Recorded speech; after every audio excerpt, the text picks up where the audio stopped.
We just recently reported that Ambassador Gilad Ardan will end his term as UN envoy and that he declined an offer to stay in U.S. as Washington ambassador. So he is now here to clarify and share his insights at this point. Ladies and gentlemen, Israel's ambassador to the UN, Gilad Ardan.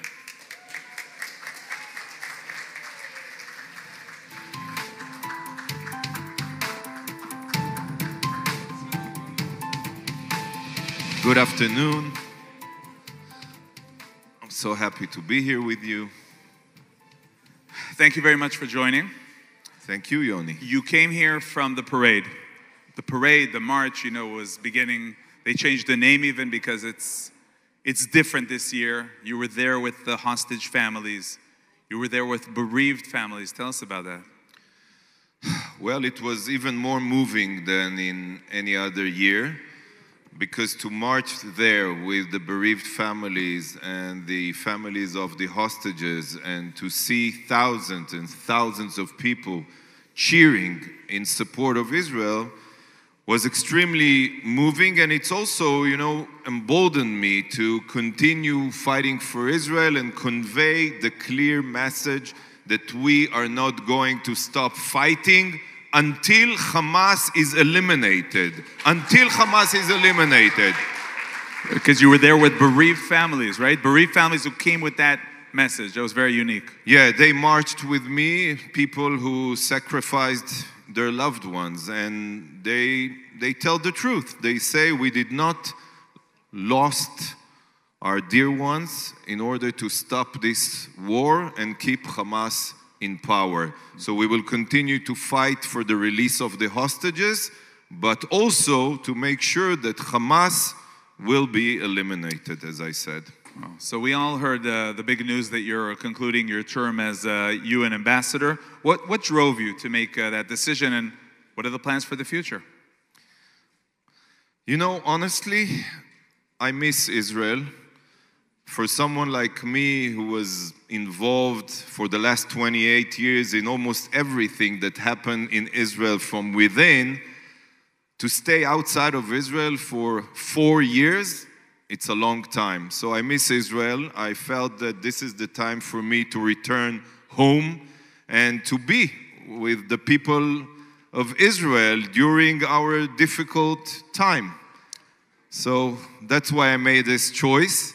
And I also have 2 kids who are about to, one of them already enlisted to the military. My daughter is supposed to enlist in the next few months. This is the right time for me to return home. Return home back to politics? I'm still an ambassador. But I can tell you in my own way that I learned a lot here.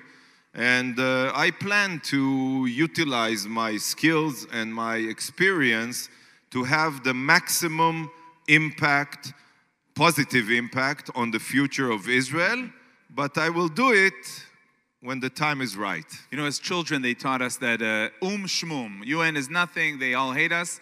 After 4 years as Israel's ambassador to the United Nations, what's the single, biggest insight that you learned throughout these years? You know what? We used to call it shmum, like Joe Schmo, to express the ineffectiveness of the UN. But I think that maybe my biggest insight that today the UN poses a threat not only against Israel, but to the entire world. Why? Because the UN is so fundamentally distorted, because the political makeup of the UN has changed so dramatically since the year it was founded, back in 1945, with only 51 countries. Most of them shared, similar values to our time, when we have 193 countries that the political makeup is so distorted. Each one of them has exactly the same voting power in the General Assembly, but, vast majority of them are non-democratic. 1/3 of them are Muslim countries. They do not vote based on the bilateral relations they have with Israel. They vote only based on their political interest, and their political interest, sadly, many times is to whitewash their crimes. You see countries like, Russia, I can say it, when they lead the Security Council and they can veto any resolution against the war in Ukraine, or you see the representatives of Iran, regardless of Israel, a country that is responsible for the murdering of thousands of its own civilians, and when they come here to New York, to the UN, they receive the red carpet treatment. So I ask myself, what's the use of the existence of the UN? There's no use anymore, because the UN doesn't serve its original cause, the purpose, to defend human rights, to prevent wars.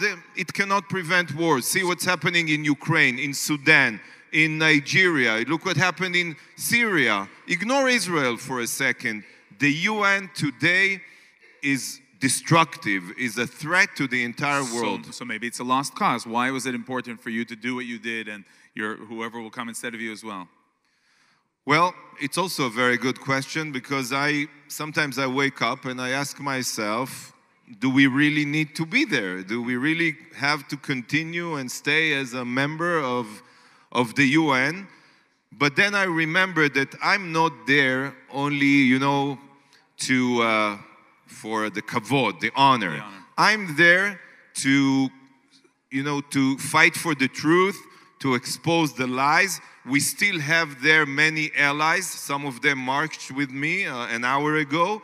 But we need to maintain the legitimacy and the alliance that we have with so many countries. And if I'm not there, who's going to fight for the truth?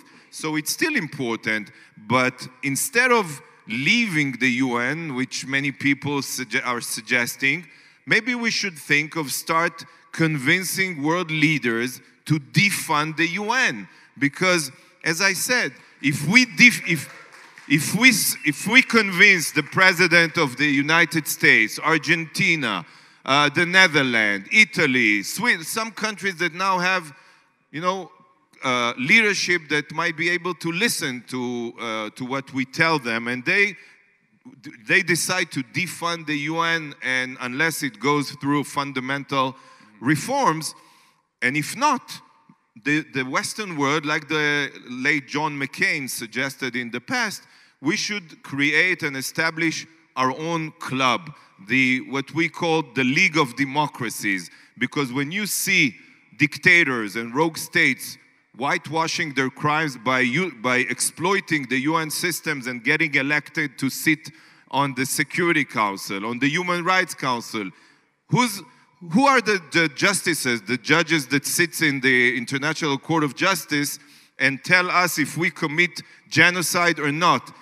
Judges from Lebanon, from Russia, from Somalia. It's insane. You can make these things up.